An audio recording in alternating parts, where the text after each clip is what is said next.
జనగామ జిల్లా కేంద్రంలోని ఆర్టీసీ చౌరస్తాలో కాంగ్రెస్ పార్టీ శ్రేణులు బాల్కా సుమన్ ముఖ్యమంత్రి రేవంత్ రెడ్డిపై చేసిన అనుచిత వ్యాఖ్యలకు నిరసన తెలుపుతూ దిష్టిబొమ్మ దగ్ధం చేశారు.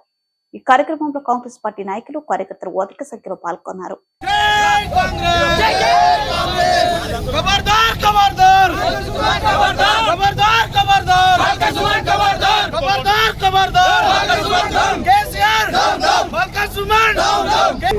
చేసినాం 5 లక్షల రూపాయలను 10 లక్షలు చేస్తామని ఆరోగ్యశ్రీ చేసినాం. 10 లక్షలు ఇచ్చినాం. ఇవాళ 200 యూనిట్లకు అనుమతి ఇచ్చింది. ఇవాళ 500 గ్యాస్కు అనుమతి ఇచ్చింది. ఎవడరా మాట తప్పినాడు? 6 గ్యారెంటీలలో 55 రోజులలో 4 చేసినాం. ఇంకా ఉన్నాయి 2. ఆ 2 కూడా 100 రోజులలో లోపల చేస్తుంటారా మా హీరో? ఏమనుకుంటున్నారా? ప్రజలు మెచ్చిన ప్రభుత్వం రా ఇది. మీ దమ్ము ధైర్యం ఉంటే పార్లమెంట్ ఎన్నికల్లో పోటీ చేసి ఒక్క సీటు కూడా గెలవాలని భయోత్ప్రాంతులకు గురైపోయి రేవంత్ రెడ్డిని చెప్పుతాను కొడతాంటే గొప్పలు అవుతారా మీరు? పిచ్చి తుగులకు పాలనకు పరాకాష్ట చేరింది.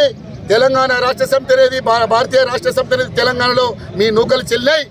రానున్న కాలంలో కాంగ్రెస్ పార్టీ ఇంకొక 20 సంవత్సరాల వరకు ఈ రాష్ట్రాన్ని బాగుపరిచేంత వరకు తెలంగాణ ప్రజల గుండెల్లో సుస్థిరంగా ఉండే నాయకుడే రేవంత్ రెడ్డి, రాహుల్ గాంధీ అని చెప్పి తెలియజేస్తూ మరొక్కసారి భారత నాయకులు కానీ వేరే ఏ రాజకీయ నాయకులు కానీ రేవంత్ రెడ్డిని కానీ కాంగ్రెస్ పార్టీని కానీ ఏ రోజు అవమానపరిచినట్టు మాట్లాడినా మీకు సరైనటువంటి పద్ధతిలో బుద్ధి చెప్తామని హెచ్చరిస్తూ ఈ సందర్భంగా హెచ్చరిస్తా ఉన్నాం. మా గౌరవనీయులు ముఖ్యమంత్రి గారి ప్రజాభిమానం ఓర్వలేక బాల్కా సుమన్ బాడ్కావ్ గారు చెప్పుతో కొడతా అని చెప్పడం ఎంతవరకు సమంజసము?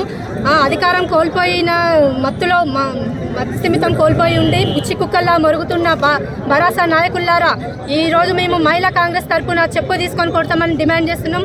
వాళ్ళందరినీ కూడా ఎర్రగడ్డ హాస్పిటల్ తరలించాలని చెప్పి మేము ఈరోజు మా మహిళా కాంగ్రెస్ తరఫున కోరుకుంటున్నాం. బాల్కా సుమన్, నువ్వు ఈ రోజు అసలు కల్వకుంట్ల ఫ్యామిలీకే బానిసగా పనిచేసే బాల్కా సుమన్, నువ్వు ఇలా రేవంత్ అన్న మీద చెప్పులు ఏమంటాడు? నీకు ఎంతవరకు సమంజసమని ఈ సందర్భంగా మేము అడుగుతా ఉన్నాము.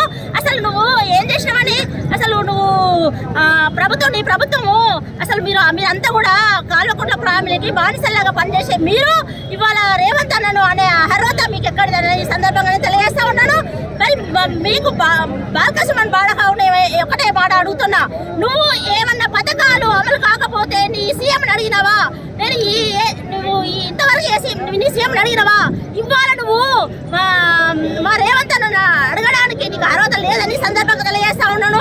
నీకు మా మహిళలతో చెప్పు దెబ్బలు కంపల్సరీ పడతాయని ఈ సందర్భంగా తెలియజేస్తూ